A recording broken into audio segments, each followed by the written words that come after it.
Bonjour et bienvenue dans ce top 5 de l'actualité au Sénégal et à l'international. Nous commençons avec le Conseil présidentiel sur l'emploi des jeunes au CICAD ce jeudi.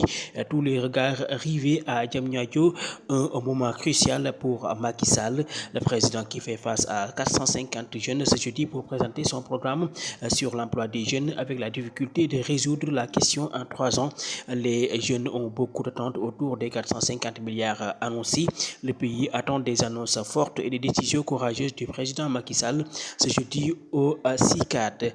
Parlons d'autres choses, c'est parler également d'autres choses, c'est Ousmane Sonko qui parle dans Walf Quotidien, l'opposant Ousmane Sonko, et on ne peut plus être sceptique sur la capacité du chef de l'État à tenir le pari de donner des emplois aux jeunes, ce qu'il n'a pas fait en 9 ans, il ne peut pas le faire en moins de 3 ans, raille le leader du PASTEF, les patriotes.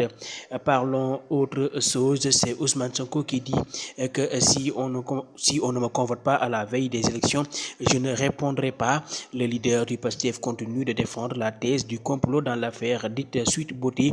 Dans un grand entretien publié hier, Ousmane Sonko dit être impatient de faire face au juge pour que cette affaire soit bouclée une bonne fois. Il a soutenu qu'il n'acceptera pas que ce dossier soit utilisé comme une arme pour le détruire. Autre chose également, c'est le DG de l'ANACIM et de l'OFOR qui ont été remplacés. Magaye Gueye Maramdaou n'est plus le directeur général de l'Agence nationale de l'aviation civile et de la métrologie. Il a été remplacé par M. Sidi Gueye, ingénieur en exploitation de l'aviation civile. Aussi, un changement a été opéré à la tête de l'Office des forages ruraux. En effet, Alpha Baila Gueye a été nommé directeur général de la boîte en remplacement de M. Seyni Ndaw qui part à la retraite. Autre chose également à parler au chapitre de la campagne agricole, on relève que 721 386 tonnes d'arachide ont été collectées pendant qu'au même moment 216 milliards de francs CFA ont été directement injectés dans le monde rural. Selon beaucoup de journaux, le financement de la prochaine campagne est maintenu à 60 milliards de francs CFA. Parlons autre chose, c'est au moment où les autres acteurs politiques crêpe les chignons, le PDS se prépare discrètement les prochaines séances électorales. C'est pourquoi la visite de Maître Abdoulaye Wade au Qatar n'est pas passée inaperçue. En effet, l'ancien chef de l'État, Maître Abdoulaye Wade, séjourne actuellement à Doha, au Qatar, où vit en exil son fils Karim Wade. Cette visite intervient en perspective des élections locales.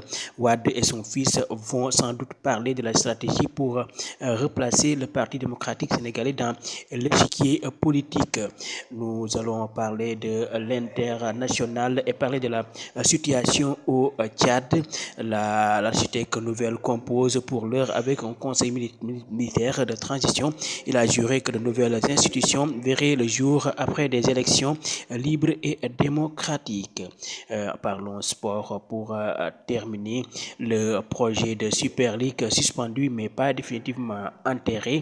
La Super League c'est fini, du moins pour l'instant, après le retrait des clubs anglais mardi dans la soirée. Le championnat mornay acte sa défaite par la fin de la guerre. Compte tenu des circonstances actuelles, nous reconsidérons les étapes les plus appropriées pour remodeler le projet, apprend dans un communiqué. Et pour terminer, Jaraaf Coupe de la CAF co-retenir ce mercredi à l'occasion de la 5e journée de la phase de groupe de la Coupe de la Confédération.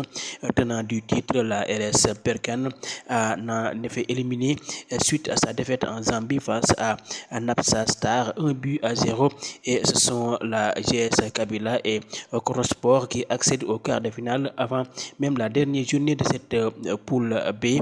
Énorme sensation aussi dans le groupe C où le Jaraaf Dakar s'est imposé face à l'Étoile du Sahel 1-0 pour valider son billet.